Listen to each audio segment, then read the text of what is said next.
Kaibigan, meron ba kayo nabalitaan na may tao na tulog lang tapos hindi na gumising? Actually, common ito na marami namamatay habang natutulog.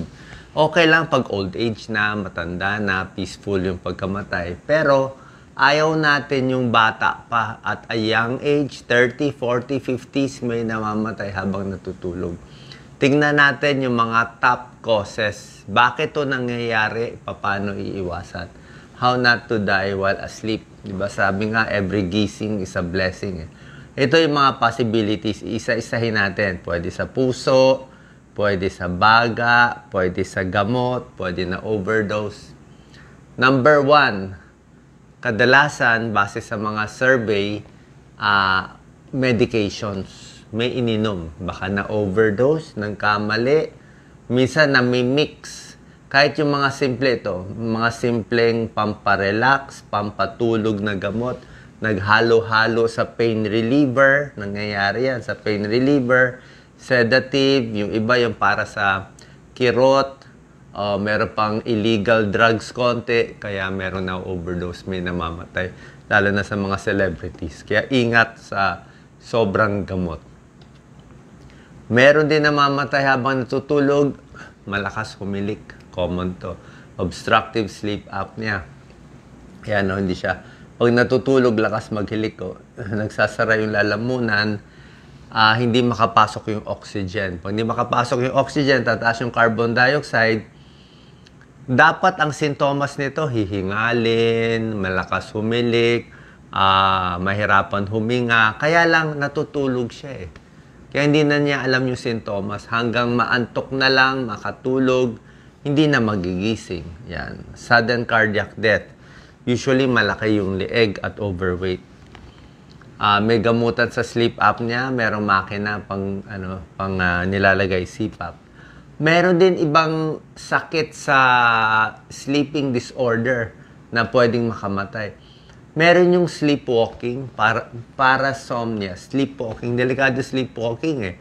May kilala ba kayo? Usually, very stressed. So, natutulog, tapos tatayo, maglalakad, pero tulog siya. Usually, memorize niya yung bahay niya, magugulat ka na lang, madumi yung paa niya, naglakad sa garden. Kaya delikado, mamaya maglakad siya, mahulog siya, mapunta sa traffic. Sleepwalking is dangerous. Okay?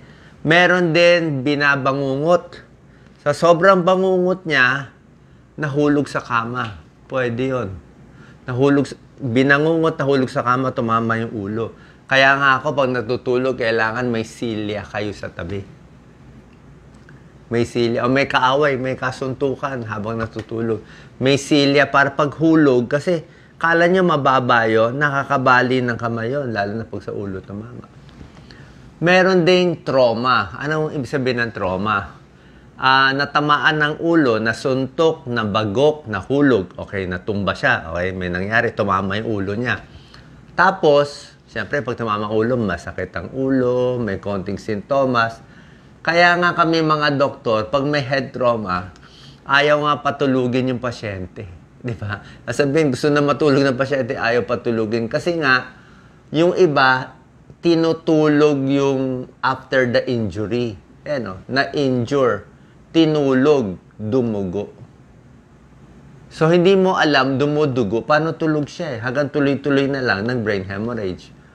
Pero kung ginigising mo, ayaw magising, baka may brain hemorrhage. Kaya sinasabi nga, ino-observe mo na. Sini-CT scan, ginigising. Kasi minsan, yung pagdugo, hindi agad-agad. Hindi yung pagbunggo, dudugo agad. Minsan, after 6 hours, after 24 hours. So, binabantayan yan. Magsusuka ba, sasakit ng ulo, yan ang mga bad sign na may dugo sa ulo. Common natutulog, cardiac arrest. Maraming klase. Cardiac arrest is huminto ang puso. Maraming dahilan.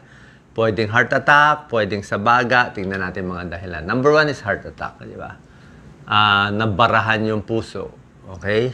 Na-stress. Na heart attack. Marami namamatay from heart attack. Kasama rin yung bangungot. Yung bangungot, minsan, cardiac arrhythmia yun . Nagloko yung tibok ng puso. Normal ang tibok, natutulog, ayan o, nagbago, atrial fibrillation, atrial flutter, ventricular tachycardia, heart block. O, bilang cardiologist, ito, pag yan nangyari, delikado, deadly. Yan o, cardiac arrhythmia. Bumagal ang puso, nawala ng blood supply, bumilis. Pag sobra bilis kasi, hindi na rin effective yung puso. Yung puso, dapat yung pumping mga 60 to 100. Yan, may lumalabas na dugo. Pero kung sobrang bilis, pag 250 beats per minute, eh parang nanginginig na lang yun. Parang nangingisay na lang. Wala nang dugo umaakyat. Hindi na nakakapump maigi, nanginginig na lang siya. Gusto mo, may tibok na talagang nagdadala ng dugo sa buong katawan. Meron ding namamatay sa heart failure. Mahina ang puso, pahina ng pahina.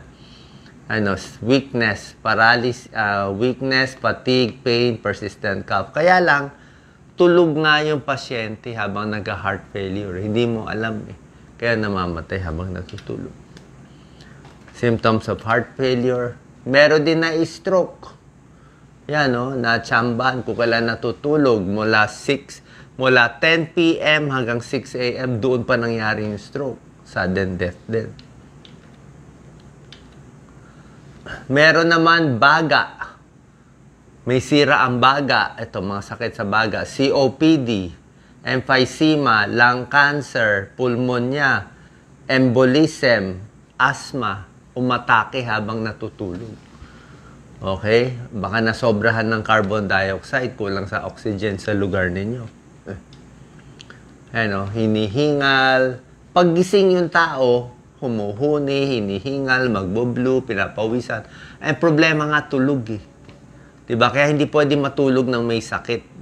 May sakit, dapat nababantayan, okay ba? Okay ba siya? Ayos ba yung gamot niya? Dapat ba nakataas yung unan? Dapat ba maganda yung hangin? Lahat yan inaayos. Diabetes, delikado din. Okay, ayan o. Type 1 diabetes, may tinatawag na, ito po tingnan nyo yung pangalan dead in bed syndrome. Nakakatakot yung pangalan. Namatay sa kama syndrome, dead in bed. Common to sa diabetes, 5%, diabetes-related type 1. Yung iba, baka daw bumagsak blood sugar. Yung iba, hindi naman bumabagsak blood sugar. Basta diabetes lang pagkita nila, bigla na lang namatay. Ito, nangyayari ito. Ito, may nangyayari sa motel. Meron mga pumupunta sa motel, nabalita to sa Maynila. Siyempre, natulog sa kotse. Ito talaga, pinakadelikado kayo mga drivers. Ako, grabe. So, sa motel, di ba, meron parking sila, may driveway, sarado. Gusto magpalamig, natulog, nakabukas yung sasakyan, sarado yung driveway. So, yung carbon monoxide ng sasakyan, nahingan nila ulit. Sarado, patay. 1 to 2 hours patay. Okay? Sa mga parking lot, sa mga mall, SM, lahat ng mga mall dyan, meron tayong mga parking lot sarado, walang open air. Ang daming driver, gusto magtambay sa loob ng kotse, nakabukas yung makina. Mabuti malaki lang yung parking lot. Kasi kung maliit yung parking lot, binuksan mo yung kotse mo, pwedeng mamatay yung tao lahat doon. Pati yung mga security guard, pwedeng mapahamak lahat. Kasi nga, puro carbon monoxide, kotse umaandar. Puro carbon monoxide, pwede rin sa iihaw. Puro carbon monoxide, walang oxygen, mahihilo, mamamatay. Ganito sintomas mo na, headache, blurred vision, shortness of breath, confusion, chest pain. Kaya lang, pag natulog ka doon sa kotse, yun ang problema eh. Di mo na alam. Pero pag namatay ka sa carbon monoxide poisoning, maganda yung mukha mo, mapula. Parang may makeup. Mapula. Ganun nangyari. Pero, namatay na. Nangyari na to eh. Meron din namamatay choking. Sobrang lasing, pagsuka, nalunod dun sa suka niya. Nagkumbulsyon, pwede rin.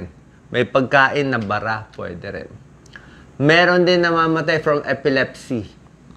Nagkumbulsyon habang natutulog. Pag kumbulsyon, nahirapan huminga, nagloko yung tibok ng puso. Okay? Yan ang mga possibilities na paano tayo iiwas. Alamin kung may sleep apnea ka, kung humihilik. Kung may head injury, sabi ko, baka may dumugo sa ulo, bantayan, huwag i-ignore. Pag may mga sakit sa dibdib, hirap huminga, siguraduhin okay ang puso, okay ang baga, pa-check sa doktor. Yung mga gamot, dapat alam yung gamot, huwag pinaghahalo, yung pampakalma, antidepressant, para sa kirot. Pag sinama mo tatlong ito, yan ang deadly. Pwede may mangyari. Alagaan ng puso, check up kasi maraming mga sakit, heart failure, arrhythmia, heart attack dahil sa puso. Sana po nakatulong tong video natin. Ingat po tayo palagi na para walang mangyari, para safe ang ating pagtulog. God bless.